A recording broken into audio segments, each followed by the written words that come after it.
But let's talk about a moment the promises. You know, Washington, Mr. Speaker, has a reputation for making promises it can't keep, and indeed that applies to Obamacare. First of all, the President said, if you like your plan, you can keep it.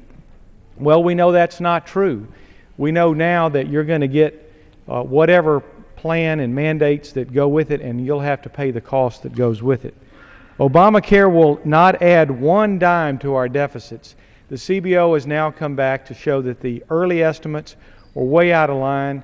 It's going to add billions of dollars to our deficit, and I think that's really an underestimation.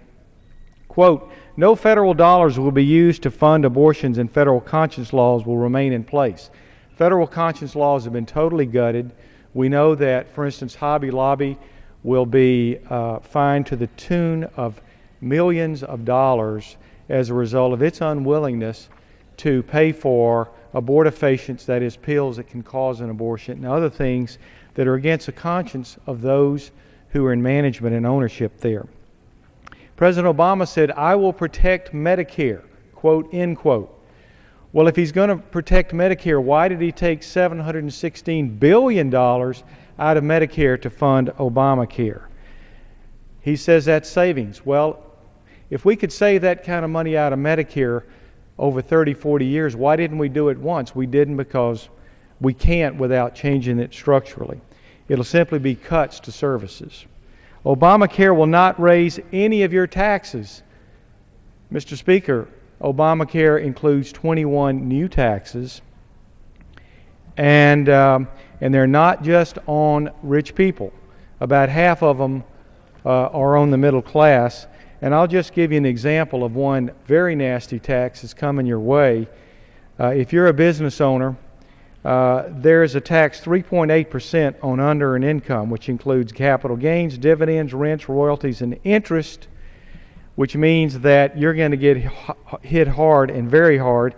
And then also a device tax on revenues, not on profits, which those who make everything from tongue blades to artificial hearts tell us it will drive them out of this country and to another country, and we'll have to buy back those devices, killing thousands, tens of thousands, maybe hundreds of thousands of American jobs. Obamacare will, quote, lower your premiums by $2,500 per family per year. Mr. Speaker, no one has told me their premiums have gone down as a result of Obamacare. In fact, in most cases, it's gone up $3,000.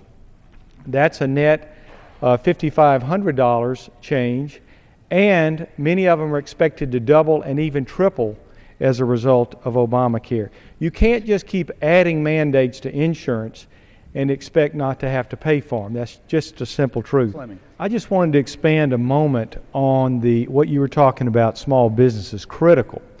I'm a small business owner myself apart from my medical practice. We employ around 500 employees. Many of them are entry level. Their businesses and business owners across America this very moment is in a state of panic.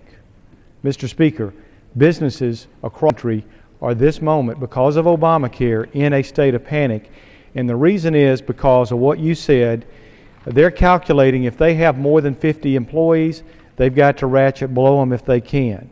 And they've got to know how much of the punishment, or penalty I really should say, but it's more like punishment, they can absorb for those employees that they can't afford to pay for their insurance. And this is having a direct impact on our economy and on job creation. So this is something that's critical going forward, what this is doing to small business, which arguably employs about 75% of Americans. Well, the gentleman